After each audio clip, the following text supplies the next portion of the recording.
evening students, this is Santosh Kumar Sinha, your English faculty and welcome to my channel that is called Gyan Guru English. आज आपके सामने मैं फिर एक क्वेश्चन लेके आया हूँ that is called sentence improvement, जो कि किसी भी कॉम्पिटिटिव पॉइंट ऑफ व्यू से बहुत ज़्यादा इंपॉर्टेंट है, चाहे बैंक पीओ हो, चाहे क्लर्क हो, चाहे एसएससी का कोई भी एग्जाम हो, यानी कि सेंटेंस इंप्रूवमेंट पूछता ही पूछता है। इसलिए सारा स्टूडेंट से अपील है कि वो लोग इस टॉपिक को अच्छा से बनाए जिसमें उनको अच्छा नंबर मिले।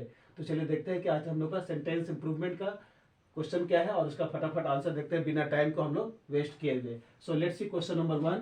ही has postponed making a decision until he has been given complete information. तो आपका जो सेंटेंस है प्रेजेंट परफेक्ट में है और यहाँ पर हो गया until he has been given में, यानी कि पैसिव में चला गया।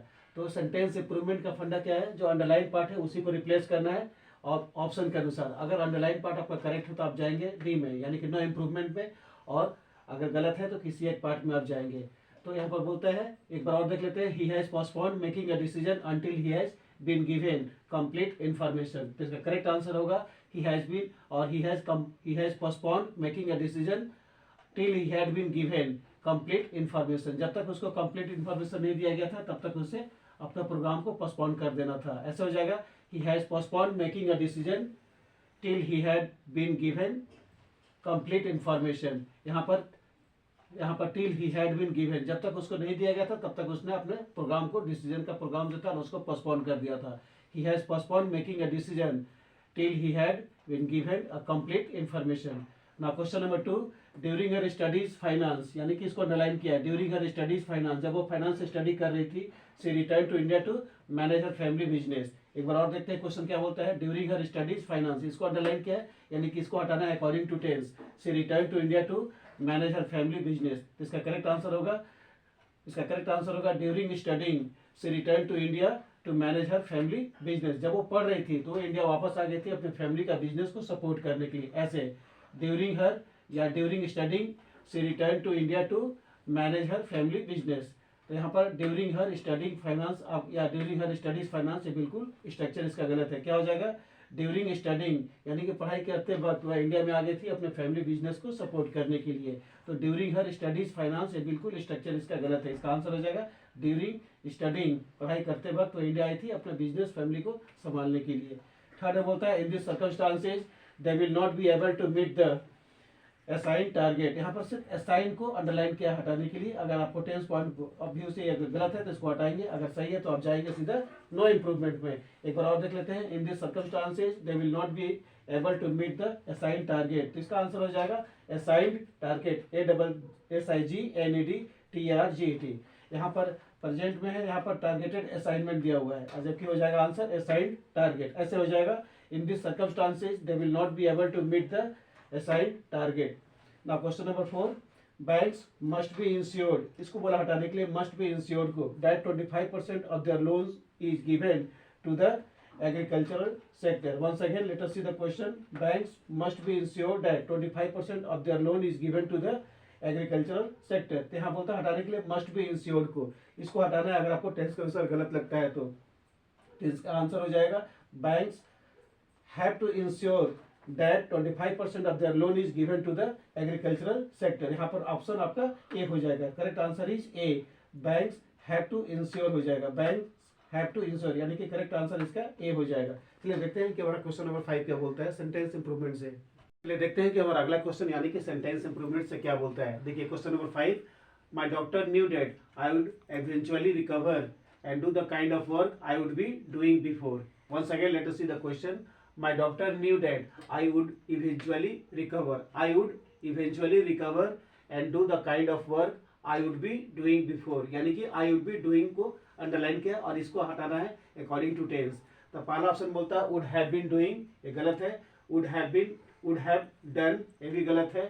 had been doing, C हो गया, और डी में बोलता है no improvement। एक बार और देख लेते हैं, my doctor knew that I would eventually recover and do the kind of work I would be doing before, यानी कि मेरे डॉक्टर को पता था कि मैं बहुत जल्दी ठीक हो जाऊंगा और उस काम को करूंगा जो मैं पहले किया करता था। तो यानी कि पास्ट परफेक्ट टेंस में जा रहा है, जिसका आंसर हो जाएगा C. The correct answer is C, I had been doing before. As my doctor knew that I would eventually recover and do the kind of work I had been doing before.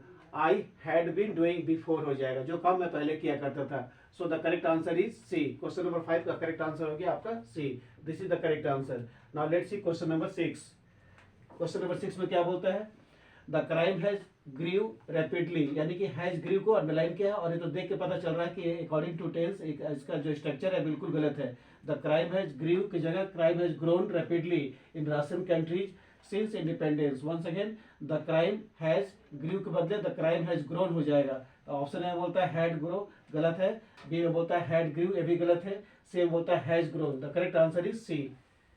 एक बार और देख लेते हैं क्या बोलता है question number 6 का। द क्राइम हैज ग्रीव के बदले क्या हो जाएगा, द क्राइम हैज ग्रोन, यानी कि प्रेजेंट परफेक्ट में जा रहा है। हैव, हैड और हैज के साथ हमेशा वर्ब का V3 लगता है। So the correct answer is C. Now question number 7, it is always better to make people realise the importance of discipline than to impose them on it. यहाँ पर बोलता है इम्पोज देम ऑन इट को underline किया, अगर ये गलत है तो आपको हटाना है टेंस के अनुसार।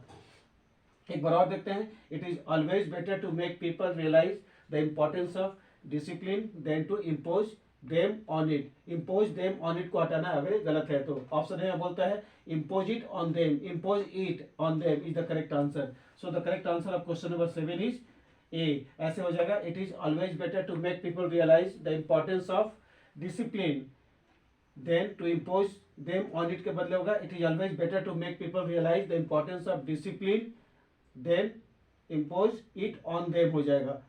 ऐसे then to impose it on them, then to impose it on them. The correct answer of question number 7 is A. As it is always better to make people realise the importance of discipline then to impose it on them, impose it on them is the correct answer of question number 7. Now move to question number 8.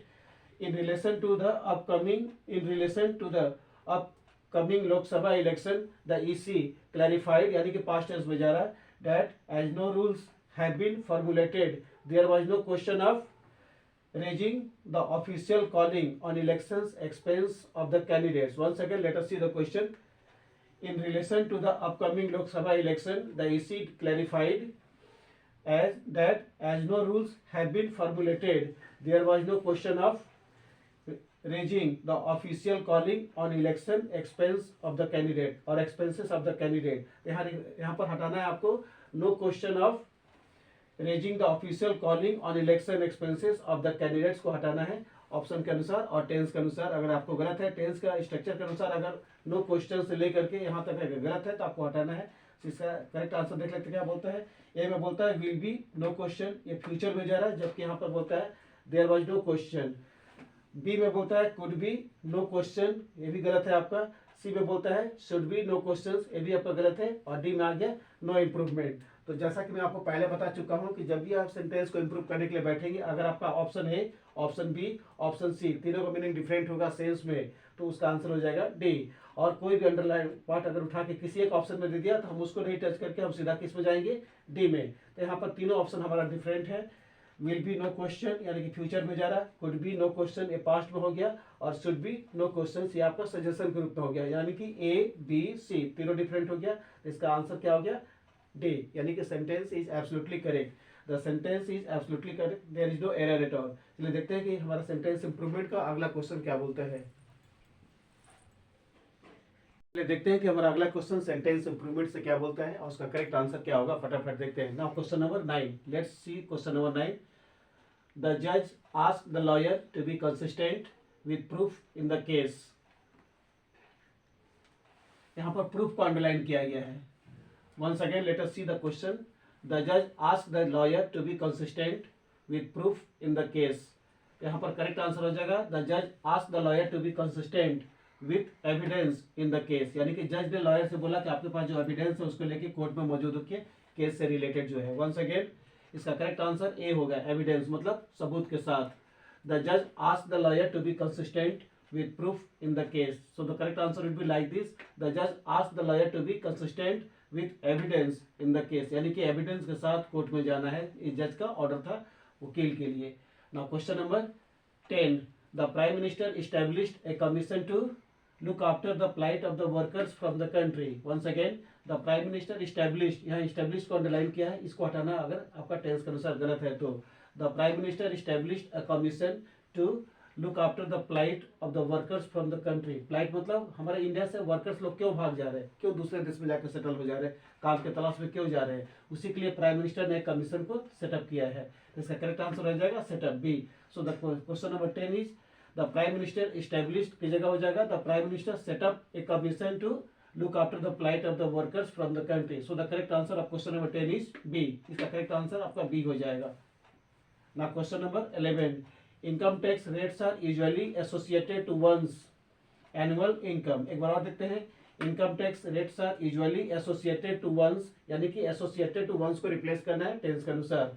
Annual income यानी कि जो भी income tax rates होता है, एक आदमी का जो annual rate of interest होता है या जो annual उसका जो income होता है उसी पर उसका annual tax लगा दिया जाता है और इनकम टैक्स लगा दिया जाता है। एक बार और, income tax rates are usually associated to one's annual income, यानी कि एक आदमी का जो एनुअल इनकम होता है उसी के अनुसार उसका इनकम टैक्स रेट को इम्पोज कर दिया जाता है। तो यहाँ पर बोलता है हटाने के लिए एसोसिएटेड टू वंस बोलता है। इसका करेक्ट आंसर हो जाएगा related to one's. So the correct answer of question number 11 is A, related to one's. As income tax rates are usually associated to one's की जगह हो जाएगा related to one's annual income. So the correct answer of question number 11 is A.